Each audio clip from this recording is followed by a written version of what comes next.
Hi, hello, good day, mom and sir. My name is Roxanne Marie Claor Rufon, 41 years old, from the province of Negros Occidental, Philippines.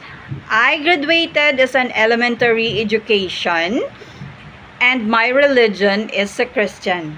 A happily married, a house mom with my two kids, 15 and 4 years old. They're both girls. I have so many experience. Of course, being a mom, it's not easy. So many amazing things that we can encounter along the way.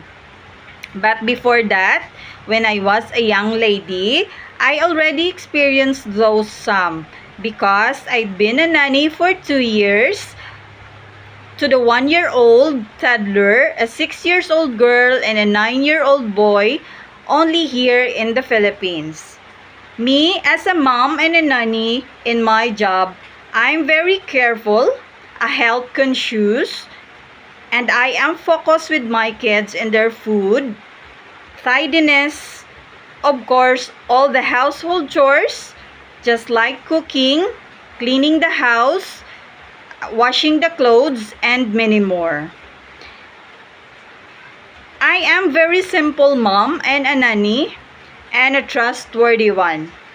Thank you so much, mom and sir. You can check my profile at the Helpers Library app. Bye!